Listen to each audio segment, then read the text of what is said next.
हरे कृष्णा।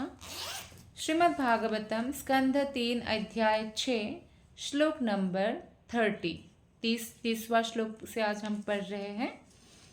मुखातो वर्तत ब्रह्मा पुरुषस्य कुरुद्वः यस्तुन्मुखत्वाद्वर्णानाम् मुख्यो भूद्ब्राह्मणो गुरुः। मुखातो वर्तत ब्रह्मा पुरुषस्य कुरुद्वः यस्तुन्मुखत्वाद्वर्णानाम् मुख्यो भूद्ब्राह्मणो गुरुः। अनुवाद और तात्पर्य शिला प्रभुपाद के द्वारा। शिला प्रभुपाद की जय। अनुवाद। हे कुरुवंश के प्रधान, विराट अर्थात विश्वरूप के मुखारविंद से वैदिक ज्ञान प्रकट हुआ। जो लोग इस वैदिक ज्ञान के प्रति उन्मुख होते हैं वे ब्राह्मण कहलाते हैं और वे समाज के सभी वर्णों के स्वाभाविक शिक्षक तथा गुरु हैं। तो यहाँ पे भी स्पष्ट किया गया है और भगवत गीता में भी स्पष्ट कहा गया है कि जन्म से कोई ब्राह्मण या क्षत्रिय या वैश्य या शूद्र नहीं होते हैं, कर्म से होते हैं।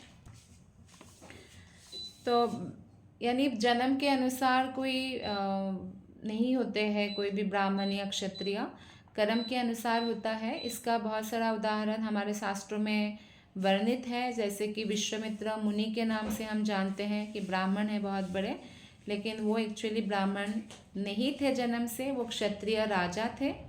और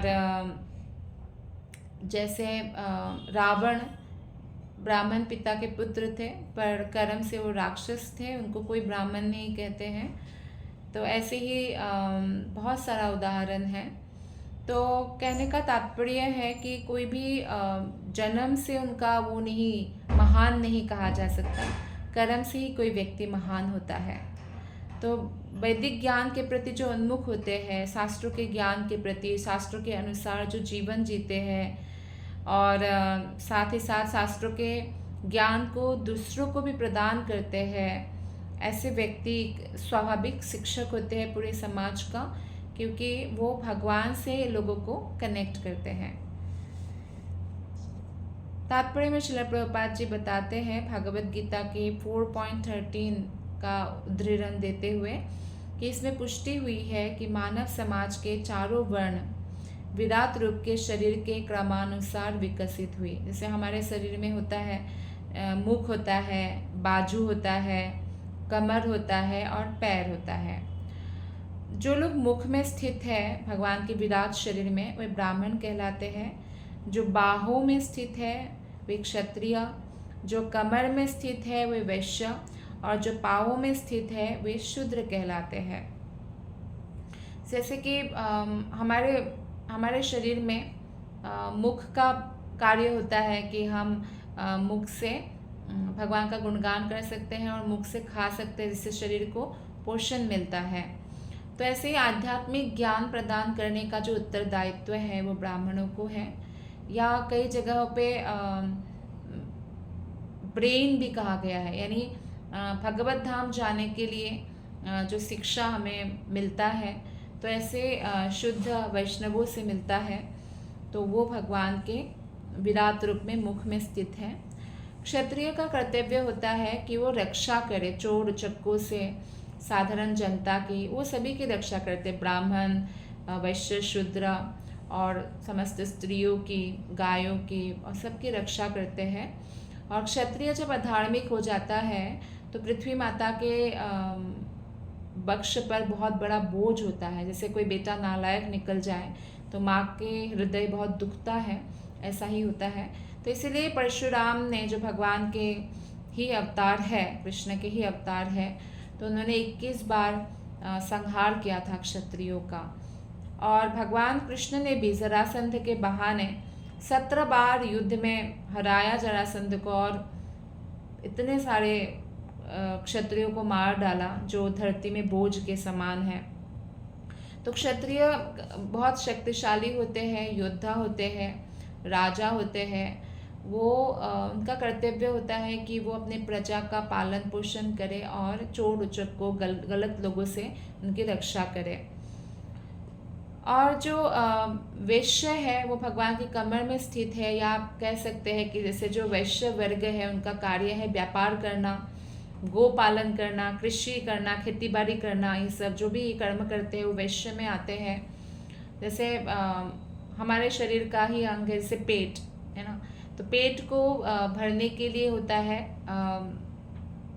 जो है ज़रूरत होती है चीज़ें, तो वो वैश्य करते हैं। देश का जो आर्थिक विकास के लिए जो कंट्रीब्यूशन करते हैं वो वैश्य वर्ग करते हैं। और शूद्र जो है वो ब्राह्मण, क्षत्रिय और वैश्य के अंडर जो है वो काम करते हैं, या कह सकते हैं आप लेबर क्लास है जो मदद करते हैं।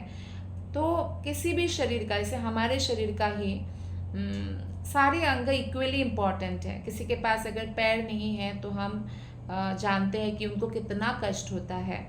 किसी के पास अगर हाथ नहीं है तो उसको कितना कष्ट होता है। इसी तरह हम कल्पना ही नहीं कर सकते कि किसी के पास सर ही ना हो या मुख ना हो, क्योंकि मेन तो खाना है। अगर खाएंगे ही नहीं तो शरीर कैसे जीवित रहेगा।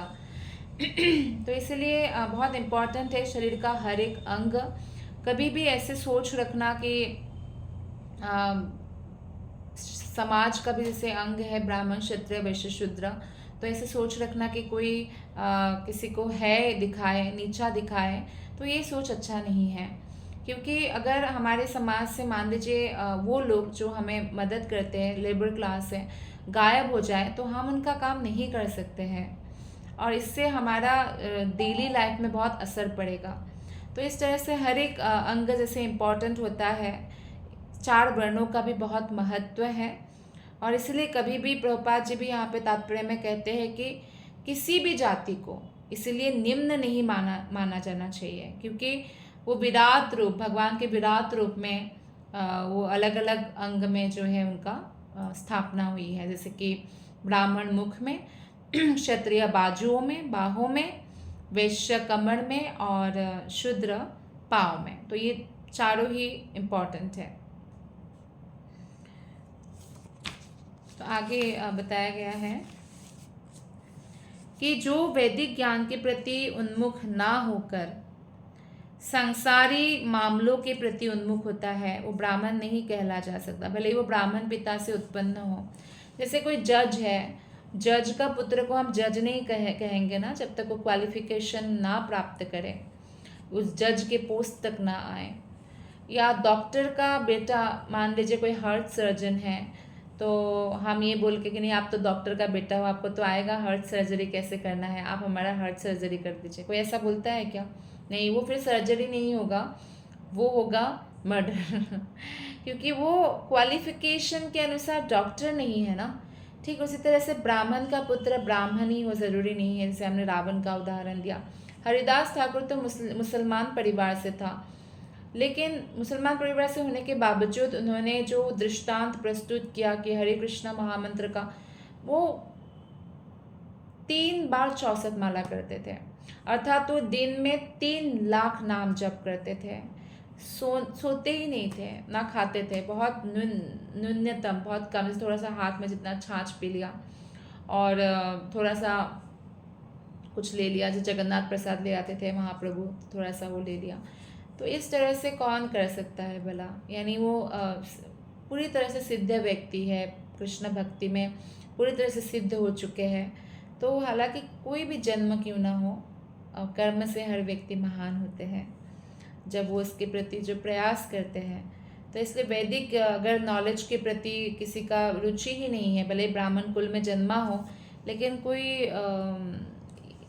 कोई रुचि नहीं है, तो उनको हम ब्राह्मण नहीं मान सकते हैं। यही यहाँ पे बताया गया है।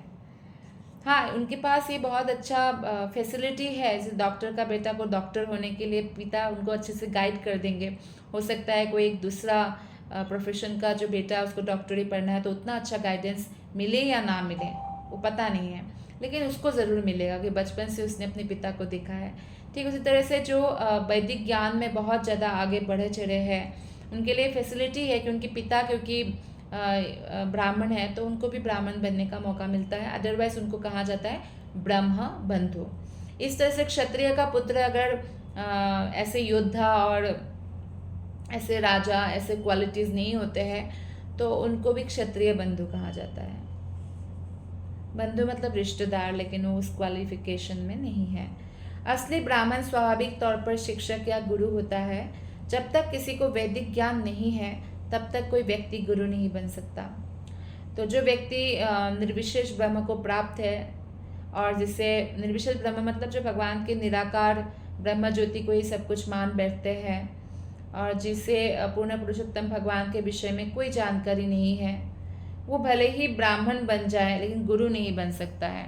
एक्चुअली शास्त्रों के अनुसार केवल गुरु वही बन सकते हैं जो भगवान कृष्ण के भक्त है, कृष्ण विज्ञान में जो निपुण है। पद्म पुराण में कहा गया है, भगवान शिव जी ने बहुत सारी बातें कहा है, पद्म पुराण में कहा है।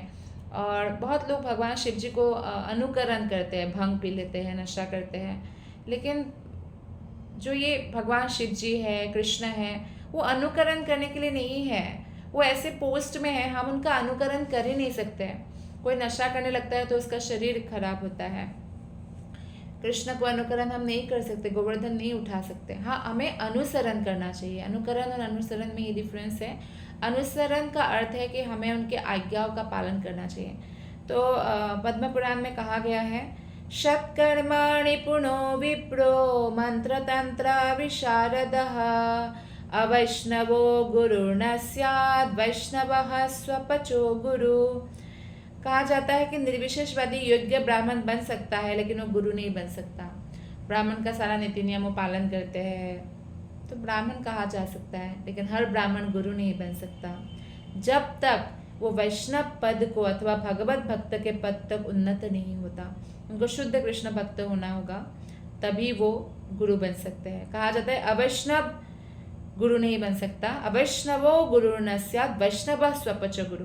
लेकिन कोई वैष्णव है, कृष्ण विज्ञान को जानते हैं, स्वपच, अगर वो स्वपच मतलब जो है जो कुत्ता खाते हैं, चांदाल लोग कुत्ता खाते हैं, अगर ऐसे परिवार में भी जन्म हुआ है, जन्म से वो ऐसे परिवार से हैं लेकिन कर्म से वो शुद्ध भक्त है कृष्ण के, तो वो गुरु बन सकते हैं। ये हमारे शास्त्रों की बात है। तो आधुनिक युग में वैदिक ज्ञान के परम अधिकारी श्री चैतन्य महाप्रभु ने कहा कि बा विप्र कि बा न्यासी शूद्र के नेनाय जय कृष्णा तत्ववेत्ता से गुरु है। कोई ब्राह्मण है चाहे नहीं है, कोई सन्यासी है चाहे नहीं है, कोई शूद्र हो चाहे किसी भी उसमें जन्म ले, लेकिन जो कृष्ण विज्ञान को जानता है वो गुरु बन सकता है। चैतन्य चरितामृत में कहा गया है, भगवान कृष्ण चैतन्य महाप्रभु स्वयं कहते हैं। तो यानी गुरु की योग्यता क्या है?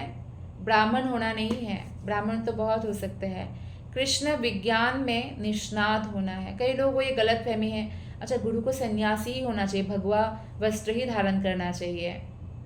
ऐसा नहीं है, इससे हमें पता चलता है।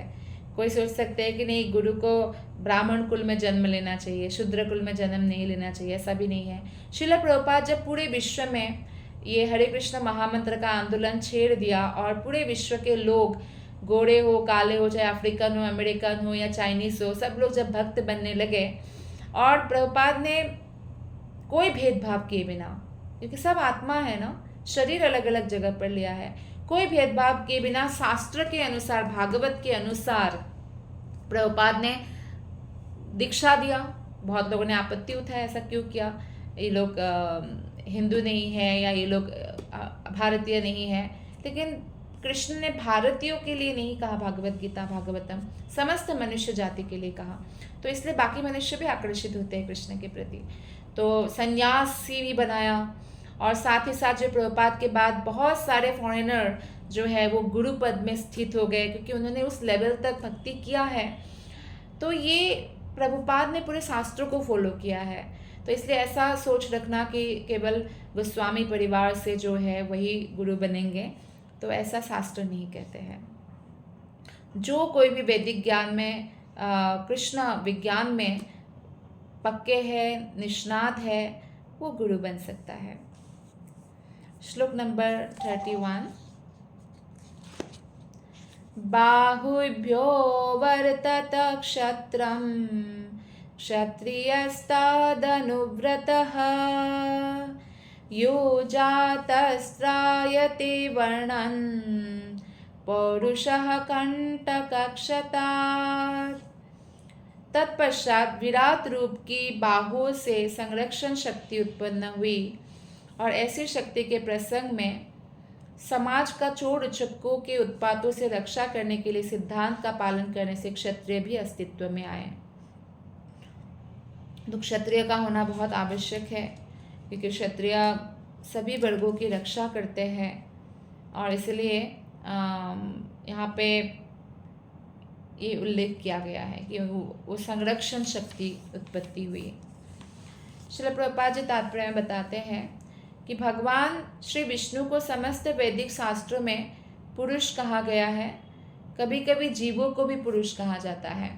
और भगवान की जो बहिरंगा शक्ति है ना, महामाया देवी दुर्गा, एक्चुअली सभी आत्मा जो है कोई पुरुष नहीं है आत्मा में एकमात्र पुरुष केवल कृष्ण है और कोई पुरुष है ही नहीं। सब भगवान के अंश जो है, जैसे तटस्थ शक्ति, हम आत्मा है, भगवान के अंश हम शक्ति है। शक्ति पुरुष रूप नहीं होते हैं, लेकिन क्योंकि बहिरंगा शक्ति महामाया के प्रभाव में आकर कई सारे आत्मा ऐसा सोचते हैं मैं पुरुष हूँ, और उनमें पुरुष वाला जो है ईगो आ जाता है, अहंकार आ जाता है। लेकिन एक्चुअली हाँ, लेकिन इसका मतलब ये नहीं कि कोई भगवान के माधुर्य रस में भगवान से प्रेम करता हो तो वो पुरुष शरीर प्राप्त किया है, लेकिन स्त्री का कपड़ा पहन के घूमे और जो है मैं गोपी हूँ, और फिर बाद में जो है स्त्रियों से ज़्यादा मेल मिलाप करे और इससे जो है अवैध यौन संबंध बन जाए, ऐसा हुआ है। तो ऐसा नहीं होना चाहिए।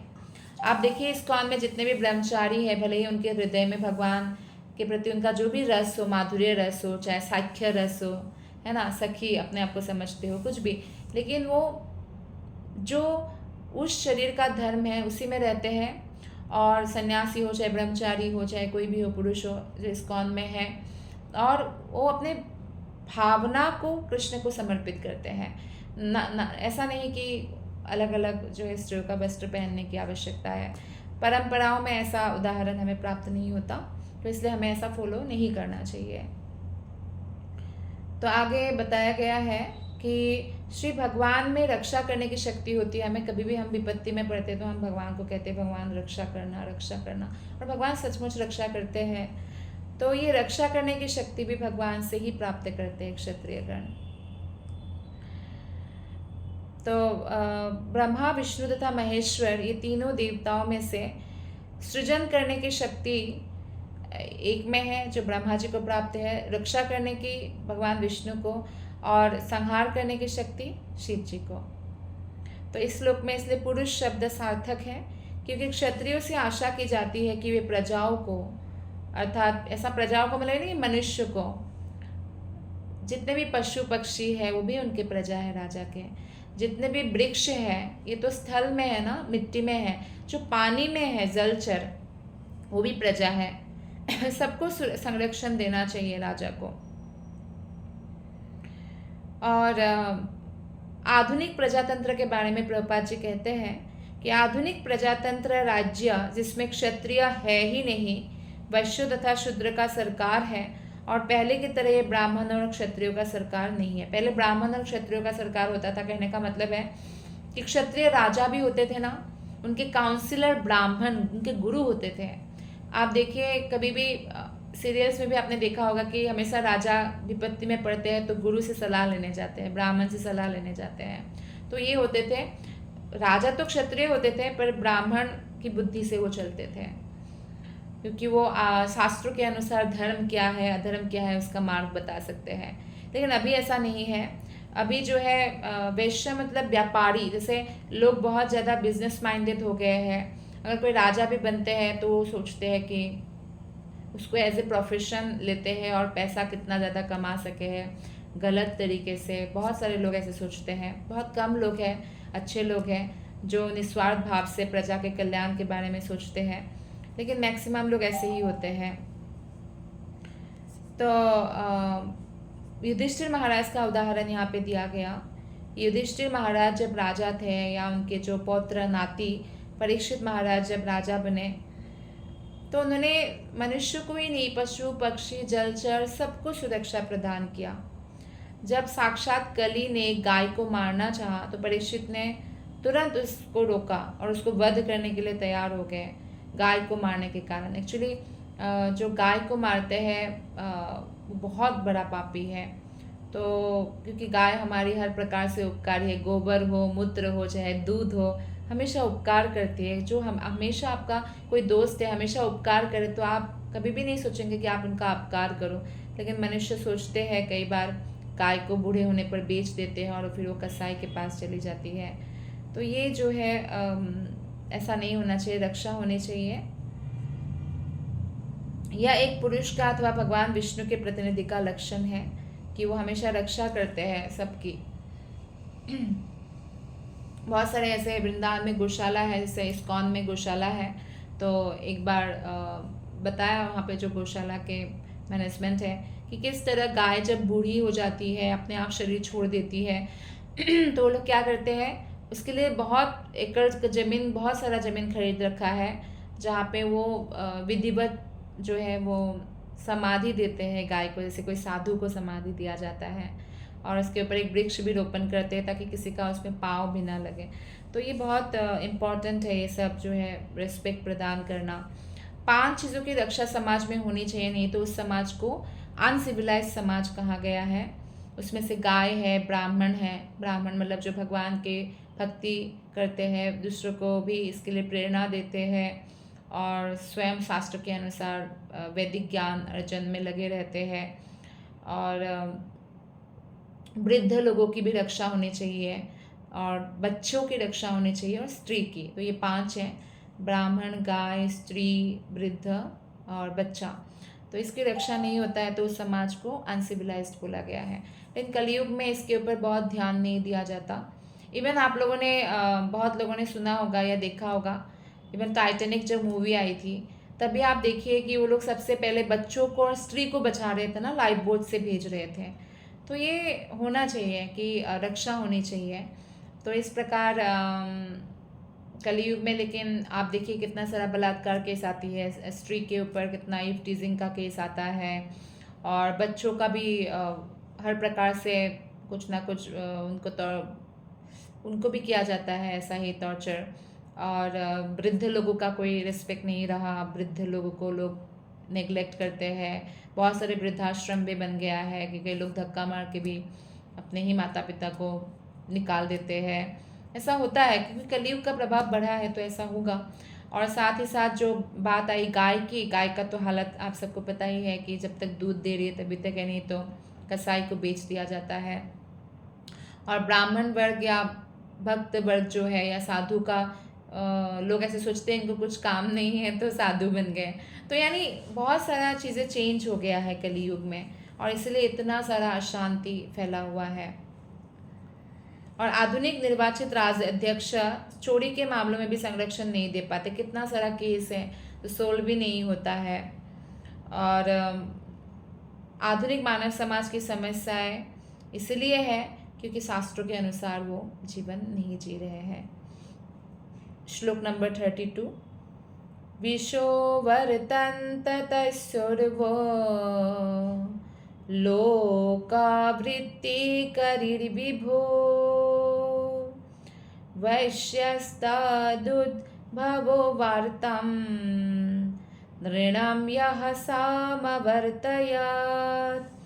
समस्त पुरुषों की जीविका का साधन अर्थात अन्न का उत्पादन तथा प्रजा में उसका वितरण श्री भगवान के विराट रूप की जांघों से उत्पन्न किया गया।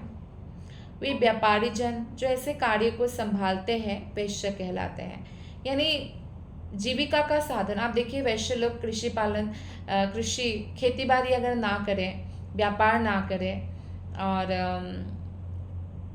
डेयरी प्रोडक्ट्स यानी गाय आदि का दूध ना निकाले, दही इत्यादि, तो इससे फिर साधन नहीं होगा ना जीविका का, तो इसलिए अन्न उत्पादन बहुत इम्पॉर्टेंट है और उसको प्रजा में वितरण करना इम्पॉर्टेंट है। ये व्यापारी जन जो ऐसे कार्य को संभालते हैं उसी को वैश्य कहा जाता है। तो यहाँ पे प्रभुपाद जी तात्पर्य में बोलते हैं कि जो अपने जीविका का साधन खेती बाड़ी या बिजनेस या बैंकिंग आदि होता है वो इस कैटेगरी में आते हैं। तो उनका ये कर्तव्य है कि वो गो रक्षा करे, कृषि करे और व्यापार करे, और इस प्रकार मनुष्य अपने जीविका के लिए सुरक्षा पूर्वक गाय और कृषि भूमि पर निर्भर रह सकता है। वैश्य के कई सारा उपविभाग भी यहाँ पे बताया गया है प्रभुपाद के द्वारा। उनमें से कुछ क्षेत्रीय या भूमि के स्वामी हैं, जो लोग खेती करते हैं उसमें। कुछ कृष्णा या भूमि जोतने वाले कहलाते हैं, और कुछ तिल वणिक अर्थात अन्न उत्पादन करने वाले कहलाते हैं। कुछ गंधर्व वणिक अर्थात मसाले का व्यापार करने वाले कहलाते हैं। कुछ स्वर्ण वणिक अर्थात सोने का बैंकिंग का व्यापार करते हैं। तो इस तरह से बांटा गया है। और पूर्व काल में ब्राह्मणों के जीवन की जो है सारी आवश्यकताएं क्षत्रिय और वैश्य द्वारा पूरी की जाती थी। आप देखिए उनको कोई अगर ज़रूरत होती है, यज्ञ करते हैं बहुत बड़े, और ब्राह्मणों को कितना दान देते थे कि उनको और आगे दान देना पड़ता था। इतना भूमि, इतना स्वर्ण उठा के भी नहीं ले जा सकते थे, कई बार इतना सोना, इतना गाय मिलता था। तो क्षत्रिय गण यानी राजा क्या करते हैं, टैक्स लेते हैं वैश्यों से, शूद्र से, ताकि राज्य का देखभाल कर सके। लेकिन जो ब्राह्मण हैं उसमें लगान नहीं लगाते थे वो लोग। तो इस तरह से पहले होता था। श्लोक नंबर 33। पद्भ्याम भगवतो यज्ञे शुश्रूषा धर्म सिद्धये तस्यां जातः पुरा शूद्रो यद्वृत्त्या तुष्यते हरिः। तत्पश्चात धार्मिक कार्य पूरा करने हेतु भगवान के पैरों से सेवा प्रकट हुई। पैरों पर शूद्र स्थित होते हैं जो सेवा द्वारा भगवान को तुष्ट करते हैं। सेवा सभी जीवों के, ऐसा नहीं कि शूद्र है, सभी जीवों का जो है स्वाभाविक वृत्ति है, आत्मा का धर्म है, वो सेवा करे। कोई भी व्यक्ति सैद्धांतिक ज्ञान प्राप्त करने हेतु केवल चिंतन द्वारा धार्मिक सिद्धि प्राप्त नहीं कर सकता, कि वो भगवान के बारे में, भगवान की कोई सेवा ना करे बस चिंतन करता रहे। भगवान की सेवा करने से जो रेसिप्रोकेशन होता है, जो कृष्ण का प्रेम प्राप्त होता है, वो अन्य उपाय से नहीं हो सकता है। इसलिए सेवा मुख्य है, और भगवान की सेवा को ही भक्ति कहा गया है। इसलिए भक्ति योग सर्वोच्च है, जैसा कि भगवत गीता में भी भगवान ने पुष्टि किया है इसका। यह कहा जाता है कि जो लोग वस्तुओं को यथारूप में जानने हेतु केवल मानसिक चिंतन ही करते हैं और श्री भगवान की प्रेमा भक्ति में नहीं लगते, वे केवल अपने समय की बर्बादी करते हैं।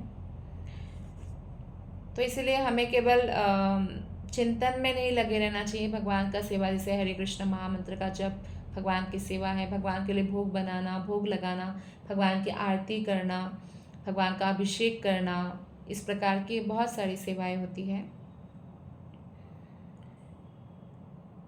कई लोग ऐसे होते हैं जो अपने आप को इतना भ्रमित कर देते हैं कि वो अपने आप को नारायण के तुल्य मान बैठते हैं कि मैं भी भगवान हूँ, ऐसा मान बैठते हैं। तो इसलिए यहाँ पे भगवान के विराट रूप की हमने देखा कि अलग अलग कैसे विराट रूप में ही सारे वर्ण स्थित है।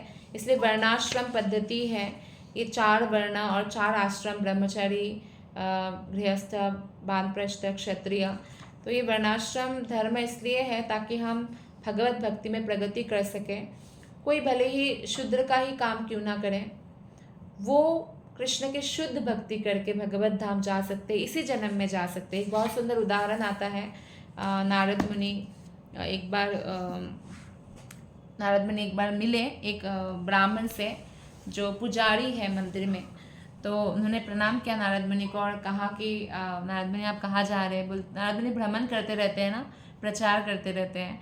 तो नारद मुनि ने कहा कि मैं वैकुंठ जा रहा हूँ। तो बोला वैकुंठ में आप जाएंगे तो भगवान से पूछिएगा कि मैं वैकुंठ कब आऊँगा, क्योंकि वो तो हमारे असली घर है ना। तो नारद मुनि ने कहा ठीक है पूछूंगा। तो एक मोची से भी मिले जो जूता सिलाई करते हैं, काम से वो शुद्र है कर्मों से। तो उन्होंने भी वही प्रणाम किया और नारद मुनि से पूछा कि आप कहाँ जा रहे हैं।